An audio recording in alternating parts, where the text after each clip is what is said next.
உலக வரைபடத்திலேயே தனக்கென தனி இடத்தையும் தனி அடையாளத்தையும் கொண்டு கடலால் சூழ்ந்து தனித்து சிறிதாயிருந்தாலும் முழு உலகையும் தன் பக்கம் ஈர்த்து எடுக்கும் வளம் கொண்ட எங்கள் தாய்நாடு இலங்கை.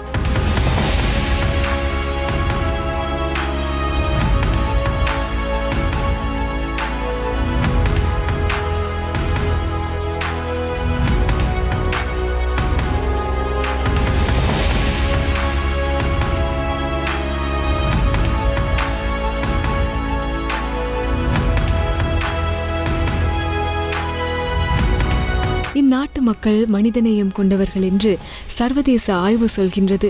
அது உண்மைதான். ஆனால் அரசியல் இலாபத்துக்காக இந்த மக்கள் தூண்டிவிடப்பட்டு காலத்துக்கு காலம் உயிர்களை காவு கொடுக்கும் துர்பாக்கிய நிலை.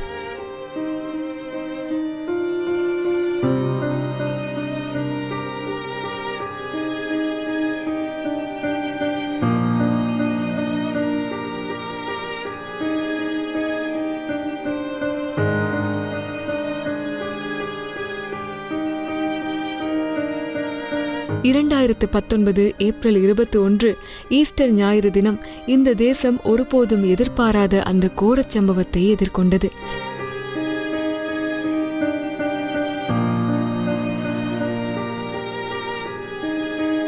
இலங்கையின் கிறிஸ்தவ தேவாலயங்கள், சொகுசு ஹோட்டல்கள் உட்பட 6 இடங்களில் தற்கொலை குண்டு தாக்குதல்கள் இடம்பெற்றன. யார் இந்த தாக்குதல்களை மேற்கொண்டார்கள் என்ற கேள்வி மக்கள் மத்தியில் தோன்றிக் கொண்டிருக்கும் போது இந்த தாக்குதலில் 250க்கும் அதிகமானோர் இறந்துவிட்டதாகவும் 500 பேரளவில் காயமுற்று வைத்தியசாலையில் அனுமதிக்கப்பட்டுள்ளதாகவும் தகவல்கள் வெளிவந்தன.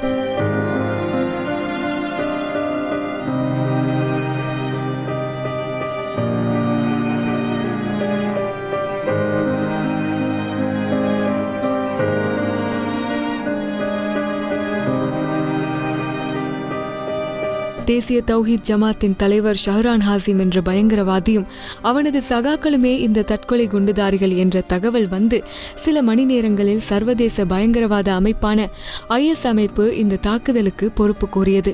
இலங்கையில் முஸ்லிம்கள் பற்றி ஏற்கனவே ஒரு வகையான அச்ச உணர்வும் அவர்கள் சார்ந்த குற்றச்சாட்டுகளும் சில பௌத்த கடும்போக்கு அமைப்புகளால் 2012ஆம் ஆண்டுக்கு பின்னர் மும்முரமாக முன்னெடுக்கப்பட்டன. அவற்றின் விளைவாகவே LTTE பயங்கரவாத யுத்தத்துக்கு பின்னரான அலுத்கம, கிந்தொட்ட, அம்பார, திகன கலவரங்களின் பதிவுகளும் இருந்தன.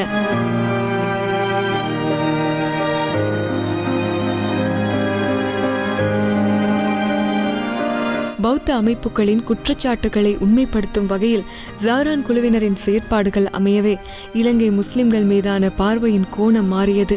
நேரடியாக இத்தாக்குதலில் கிறிஸ்தவ சமூகம் பாதிக்கப்பட்டாலும் சில பௌத்த காடையர்களே முஸ்லிம்களுக்கு எதிராக தமது செயற்பாடுகளை ஆரம்பித்தனர்.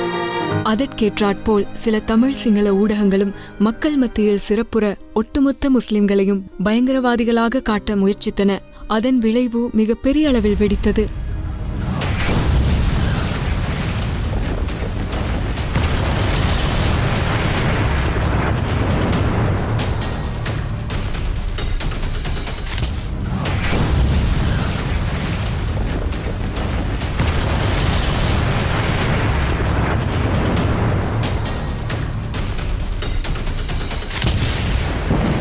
ஆங்காங்கே சில முஸ்லிம்கள் பௌத்த காடையர்களால் தாக்கப்பட்டார்கள்.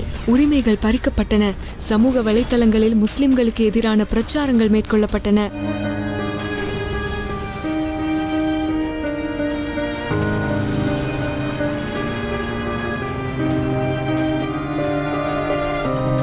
வடமேல் மாகாணத்தில் நிக்கவரட்டிய, வாரியபொல, ஹெட்டிபொல, அணுக்கணை, குளியாப்பிட்டி ஆகிய பிரதேசங்களில் இனவரி பிடித்த சில மிருகங்கள் முஸ்லிம்களின் உடைமைகளை தாக்கினர், தீக்கிரையாக்கினர்.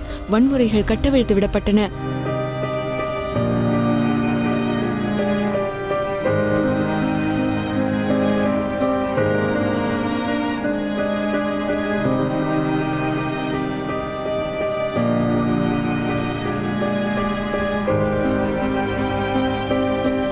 கடந்த 13 மற்றும் 14ஆம் திகதிகளிலே வடமேல் மாகாணம் உட்பட இலங்கையினுடைய பல பாகங்களில் அரங்கேற்றப்பட்ட திட்டமிட்ட தாக்குதல்களில் அதிகமாக பாதிக்கப்பட்ட ஹெட்டிபொல பகுதிக்கு நாங்கள் வந்திருக்கின்றோம். இந்த பகுதியிலே தாக்குதல் மாத்திரமன்றி தீமூட்டப்பட்டிருக்கிறது. முஸ்லிம்களுடைய முழுமையான சொத்துக்கள் இங்கே அபகரிக்கப்பட்டிருக்கிறது. அவர்களுடைய சொத்துக்கள் முற்றாக தீக்கிரையாக்கப்பட்டிருக்கின்றன. இதற்குரிய நேரடி விவகாரங்கள் இந்த பிரதேசத்தில் இருக்கின்ற மக்கள் இவர்களுக்கு எதிராக நடவடிக்கைகளோ அல்லது அரசாங்கம் செய்ய வேண்டிய வேலைகள் என்னவென்பதை சொல்லவில்லை. முஸ்லிம்கள் பாதுகாப்பாக வாழக்கூடிய ஒரு சூழலை இலங்கையிலே உருவாக்கி தாருங்கள் என்ற வகையில் தான் தங்களுடைய வேண்டுகோளை விடுத்திருக்கின்றார்கள். அந்த காட்சிகளை தான் நீங்கள் இப்பொழுது பார்த்து கொண்டிருக்கின்றீர்கள். எட்டிப்போல பிரதான வீதிக்கு அருகாமையில் இருக்கின்ற 3 கடைகள் முழுமையாக தீக்கிரையாக்கப்பட்டிருக்கின்ற நிலையைத்தான் நீங்கள் இப்பொழுது பார்த்து கொண்டிருக்கின்றீர்கள். ஒரு ஹார்ட்வேர், அதே போன்று இதற்கு பக்கத்திலே சிறிய மண்முட்டிகளை விற்பனை செய்யக்கூடிய தொழிலாளர்களுடைய அந்த தொழிலை கூட இப்பொழுது இல்லாமல் செய்திருக்கின்றதை தான் அவதானிக்க முடிகிறது. இந்த திட்டமிட்ட தாக்குதல்களின் பின்னணியிலே யார் இருக்கின்றார்கள்? அவர்கள் நிச்சயமாக நீதிக்கு முன் நிறுத்தப்பட வேண்டும். அவர்களை அரசாங்கம் நிச்சயம் தேடிப்பிடிக்க வேண்டும். அதற்கான ஒரு தொகுப்பாகத்தான் இன்றைய இந்த தொகுப்புகளை நாங்கள் இந்த தாக்குதல் நடைபெற்று 2 நாட்களுக்கு பின்னர் இந்த பிரதேசத்திலே மக்கள் எவ்வாறு இருக்கின்றார்கள், பாதிக்கப்பட்ட பகுதிகள் எவ்வாறு இருக்கின்றன என்பதை பற்றி தேடி பார்ப்பதற்காக யூடிவியினுடைய குழாம் நாங்கள் இங்கே வந்திருந்தோம்.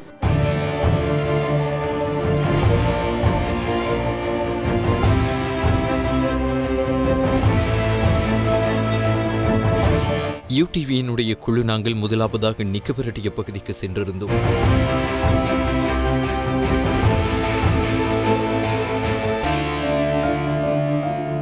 நிக்கபெரட்டிய நகரத்தில் உள்ள ஏராளமான முஸ்லிம் கடைகள் தேடி தேடி சேதப்படுத்தப்பட்டிருந்தன.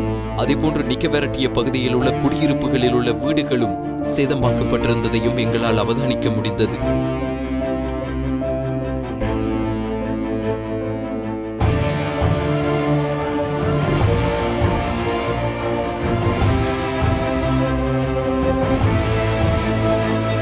அதன் பின்னர் நாங்கள் அணுக்கணை பிரதேசத்துக்கு சென்றிருந்தோம். அணுக்கணை பகுதியிலே ஏராளமான முஸ்லிம் பள்ளிவாசல்கள், அதே போன்று ஏராளமான முஸ்லிம்களுக்கு சொந்தமான வீடுகள், அதே போன்று வாகனங்கள் தீக்கிரையாக்கப்பட்டிருந்ததையும் அவதானிக்க முடிந்தது.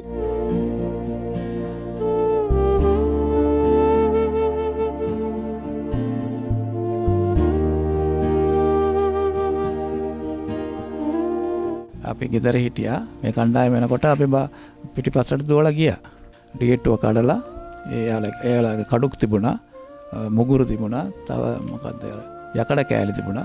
ඒ වයින් ගේට්ටුව කඩාගෙන ඇතුළට ඇවිල්ලා මේ දොරත් කඩාගෙන ගිහිල්ලා තිබිච්ච බඩු ටික කුඩු කරලා තියෙනවා.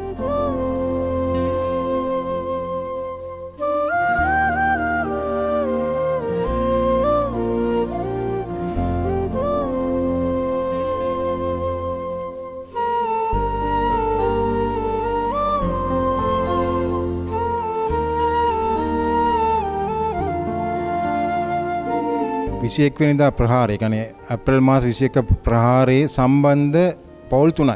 මුස්ලිම් ගම්මානවල් හැම එකෙම රැයට අපිට කෝල් එනවා. මේ ගැවසෙනවා කට්ටියනවා, ගැවසෙනවා, ප්‍රශ්න තියෙනවා, අර කට්ටියනවා මේ කට්ටියනවා කියලා. මේ මුස්ලිම් මිනිස්සු මං හිතන්නේ මෙහි මුළු ලංකාවෙම මුස්ලිම් කාටවත් කිසිම ගේකට ආරක්ෂාවක් කියන එකක් නැහැ කියලා තමයි හැඟෙන්නේ. 21 වෙනිදා ප්‍රහාරයෙන් යම්කිසි වැරද්දක් මුස්ලිම් සමාජය අතරින් වුණා කියලා පිළිගත්තා කියමුකෝ. පිළිගත්තා නම් හරි. ඒකට පලියට පලි මේක හරිනේ. මේකත් එක්ක මේක රජයෙන් මොනවා හරි කරලා මේක නැවැත්තුවත් මම හිතනවා ලංකාවට රටට හොඳයි කියලා.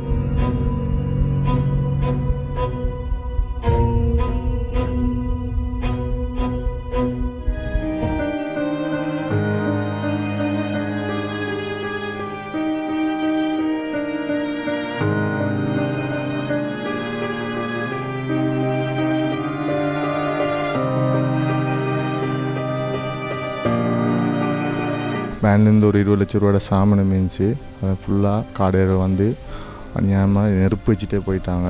சரி அவ்வளோ மன வருத்தமாகிக்குது. நான் அண்டைக்கு தேடி உழைச்சி சாப்பிட்டுவேன். 2 நாள் நான் கூட எதிர்பார்க்கல. திடீர்னு வந்து ஃபுல்லாகவே இதை அரிசி போட்டு போயிட்டாங்க. ரொம்ப கஷ்டத்தில் இருக்கிறோம். ரொம்ப எளிமையாக வாழ்ந்து கொண்டு இருந்தது. அது நான் பெருநாளுக்காக வேண்டி 20-25 லட்ச ரூபாயோட சாமான் கொண்டு வந்து வச்சுருந்தது. அதையும் வேனையும் ஃபுல்லாக ஒரு 50 லட்ச ரூபா லொஸ்ட் கொண்டு போயிருக்குது. இது மக்கள் அனைவரும் அறிந்து கொள்ளணும்.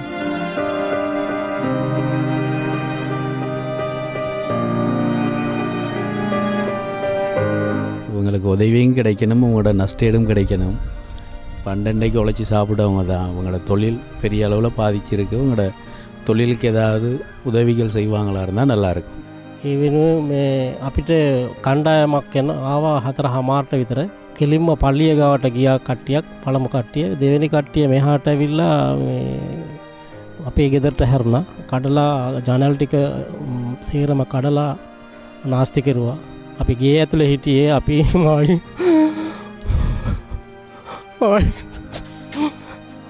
මායි පුතයි දුවලා දෙන්නයි තුන්දෙනයි.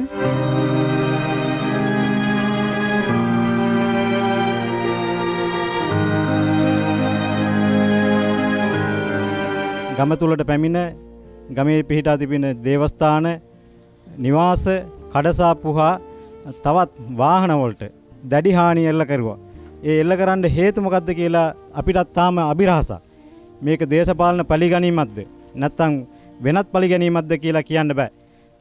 මේ ගමේ ඊ타මත්ම සාමකාමීව ජීවත් වුණු අපිට වටපිටායි මිනිස්සු ඇයි පහර දුන්නේ කියන එක තමයි බොහොම සැකසහිත කටයුත්තක් වෙලා තියෙන්නේ.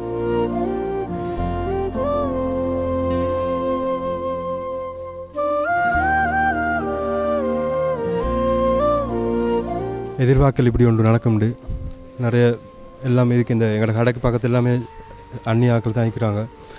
அவங்களோட நாங்கள் எந்த வித பிரச்சனையும் இல்லை. இப்போ கடை போட்டு 40 வருஷம் ஆயிக்கு. 40 வருஷத்துக்கும் எங்களோட அந்நியன்னு நம்ம தான் பழகுறாங்க. இது வெளியால் வந்து ஒரு குரூப் தான் செய்யுதுன்னு சொல்லிட்டு நினைக்கிறேன். அதன் பின்னர் நாங்கள் கொட்டாம்பிட்டிய பகுதிக்கு சென்றிருந்தோம்.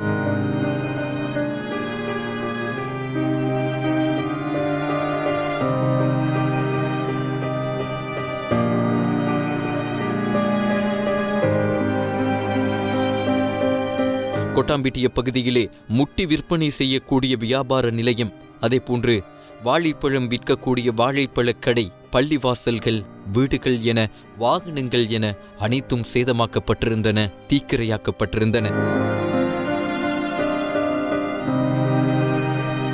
3:30 மணி போல் அடிச்சத்தம் கேட்டுச்சு. அடிச்சு வந்தானுங்க. வந்து எங்களை கடைக்கு வந்து அடித்தானுங்க. அடிச்சிருச்சக்கொள்ள நாங்கள் பின்னுக்காகியே இருந்தோம். அதோட கல்லெல்லாம் அடித்து கதவை உடைச்சி உள்ளுக்கு வந்தானுங்க. வீட்டுக்குள்ளே வந்துட்டானுங்க. வந்துட்டு அப்போ திரும்ப உள்ளுக்கு வெளியே வந்துட்டானுங்க. வெளியே வர பார்த்து நாங்கள் சொன்னேன், மனுஷன் வீட்டுக்குள்ளே அடிச்சிட்டானு, நீங்கள் வந்தால் வெளியே போகணும்னு சொன்னேன். அதோட நெருப்பு கொடுத்துட்டான்.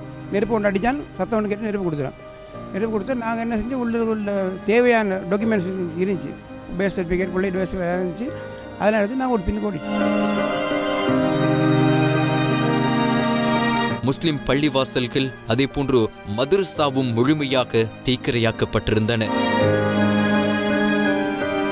அதேபோன்று கொட்டாம்பிட்டிய பகுதியில் உள்ள கேட்டரிங் சர்வீஸ் ஒன்றில் 40 பெரும்பான்மை இனத்தவர்கள் வேலை செய்ததாகவும் அதில் இருந்தவர்கள் சிலரும் கூட இந்த தாக்குதலோடு சம்பந்தப்பட்டவர்கள் எனவும் அதன் உரிமையாளர் எங்களோடு சோகமாக செய்திகளை பகிர்ந்து கொண்டார். எங்களோட ஒய்ஃபு புள்ளல் 3 பேர் எல்லாரையும் சேர்த்து ஒரு காமரை ஒன்றுக்குள்ளே இருந்தேன். ஒழிச்சிட்டு அப்புறம் 5 நிமிஷம் போல் அவன் வந்து ஜன்னல் எல்லாம் உடைச்சாங்க. கேட்டரிங் செய்த புட்டுவம் எல்லாம் அது எல்லாத்துக்கும் நெருப்பு வச்சாங்க. பிங்கா பொட்டி எல்லாம் தூக்கி காருக்கு மேலே அடித்தாங்க. இனி அதெல்லாம் செஞ்சாங்க. மிச்சம் சேதம் அடைஞ்சிட்டு எனக்கு ஒரு 2 கோடி 3 கோடி நஷ்டமாகி தான் இருக்குது.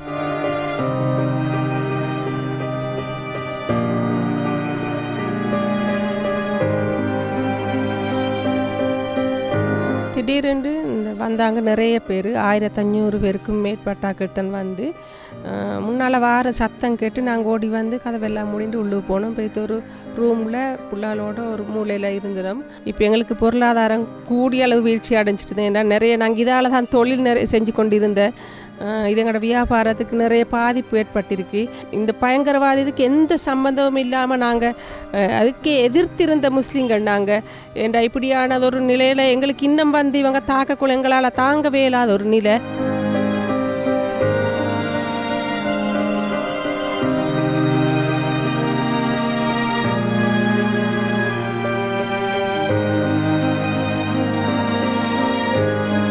எங்களோட வீட்டில் எல்லாம் எங்களோட ஏரியாவுக்கே வந்தாங்க. குளத்தால் வந்து அக்பர் மாவட்ட இது எங்களோட பக்கத்து வீடு எல்லாம் உடைச்சி தாத்தாங்க. நாங்களும் மேலே தான் இருந்தோம், மேலே குடும்பத்தோடு மிச்சம் பொறுப்புல இருந்தோம். உடைச்சாங்க. நான் நினச்ச எங்களையும் மிதிச்சிருவாங்க உண்டு. இது அரசாங்கத்து தவறு தான். அரசாங்கம் பண்ணால் இது அந்த ஒரு நீதி போட்டி இருக்குது, அதிசய நீதி இருக்குது. அப்போ எல்லோரும் நாங்கள் சட்டத்துக்கு பயமே, சட்டத்துக்கு பயந்ததால தான் எங்களுக்கு இந்த சேதம். இல்லாட்டி முஸ்லீம்கள் கோலகள் இல்லை, முஸ்லீம்கள் எப்படியும் தைரியசாலிகள். முஸ்லீம்கள் இன்னொத்தண்டத்தை தின்ற நோக்கம் இல்லை. அதன் பின்னர் நாத்தாண்டிய கொற்றாம் உள்ள பகுதிக்கு நாங்கள் சென்றிருந்தோம்.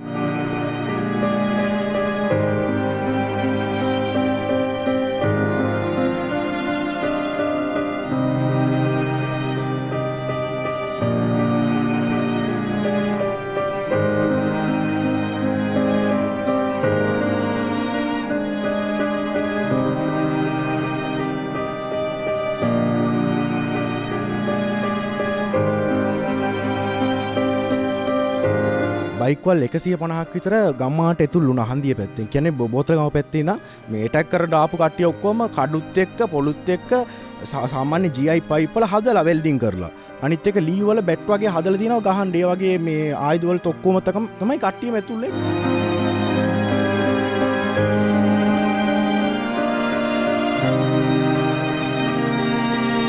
கொற்றாம் உள்ள பகுதியிலே இருக்கின்ற பல வீடுகள் தீக்கிரையாக்கப்பட்டிருந்தன. அந்த வீட்டு சொந்தக்காரர் ஒருவருடன் நாம் பேசும்போது அவருடைய கையில் அவர் தூக்கி இருந்த சிறிய மழலையும் இவ்வாறு எங்களோடு பேசியது.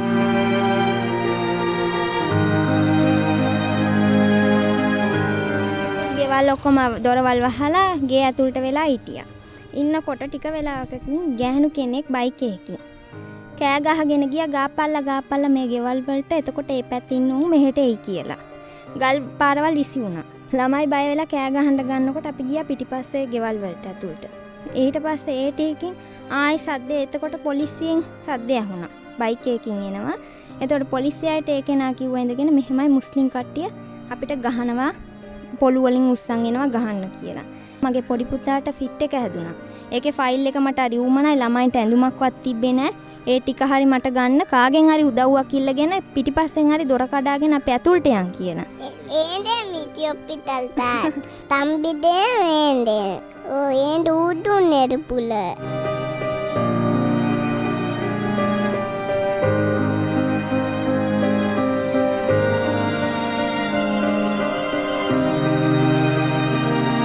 சிங்களாக்கள் எங்களோட அவங்க கொஞ்சம் பாதுகாப்பு இருப்பாங்கன்னு சொல்லி தான் அங்கே கொண்டு போட்டுட்டு என்ன செஞ்சேன், நான் வீட்டுக்குள்ளே வந்தேன். வீட்டுக்குள்ளே வந்து ஈக்கோல கிளாஸ் அது இது எல்லாத்தையும் குடுவாக்கினாங்க. போகிறவு நான் செஞ்சேன் வெளிக்கு பாஞ்சேன். அப்புறம் நாங்கள் பின்னுக்கால ஈக்கோல தான் வந்தானுங்கள். ஊர் பொடிமார் வந்து ஒன்றா டோரை அடிச்சு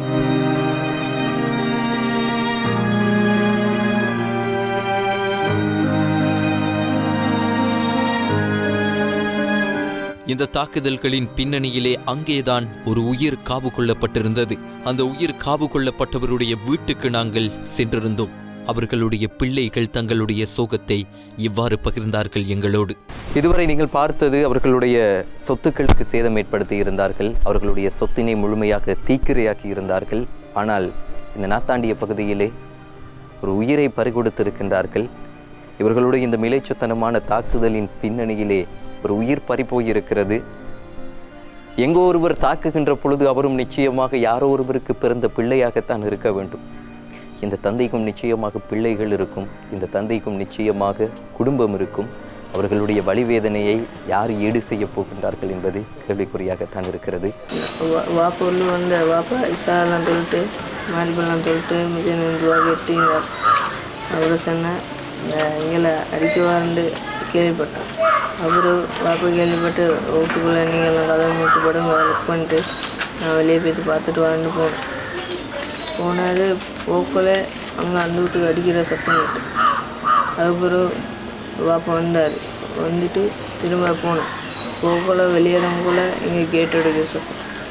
கேட் அடித்து இங்கே லொரிக்கெல்லாம் அடிச்சுட்டு லொரிக்கு பின்னால் நெருப்பு இதெல்லாம் முடைச்சிட்டேன். அப்புறம் சத்தம்லாம் முடிஞ்சு கூட வெளியே வந்து பார்க்குற வாப்பா வாப்பா கீழே விழுந்திருந்த மூத்தாக்க அம்மா போய் கத்தம் தான் எல்லாரும் ஓடி வந்த ஒருத்தருமே வரத நானும் நானும் 2 அதிரமனும் மட்டும்தான் நாங்கள் இருந்த ஒத்தருமே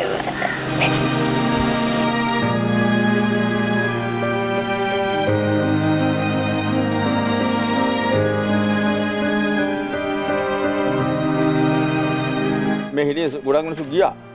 අන්තිමට මම මෙතන පාට ඇවිල්ලා ගියා ගහන්න එපා මේමයි මේ බොහොම සූදාත්යෙන් එන්නේ මේ මිනිස්සු අහිංසක මිනිස්සු කියලා. ඉතින් මම ගොඩක් මේ ප්‍රශ්නේ මේ බේරුවා මිනිස්සු වෙන්න ගියා අලාබහණිය. දැන් ගෙවල් 4යි මේ හරිය තිබුණේ. පල්ලෙහාට ගියාම ගෙවල් 25 30කට තිබුණා වාහන තිබුණා. ඉතින් ඒ වගේ දේවල් ඉතින් මම සෑහෙන නවත්තුව කතා කරලා. මම මේ කකුල තුවාල වෙලා ඉතින් කවුරුන්ගේ බනවද කියන්න දන්නේ නැහැ. ඉතින් දෙගොල්ල ගහ ගන්න එක නේ මේක කතා කරලා සුහදත්වයෙන් විශ්වාස ගන්න එක තමයි තියෙන්නේ.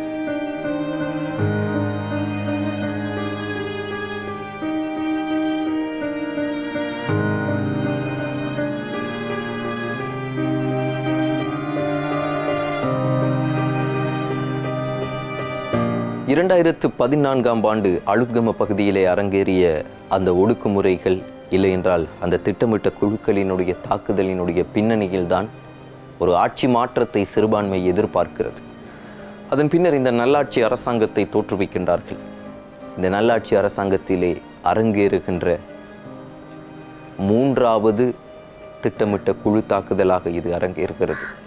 அம்பாறை, அதற்கு பின்னர் திகன, அதற்கு பின்னர் இப்பொழுது இந்த தாக்குதல்கள் அதிலே சேர்க்கப்படுகின்றன.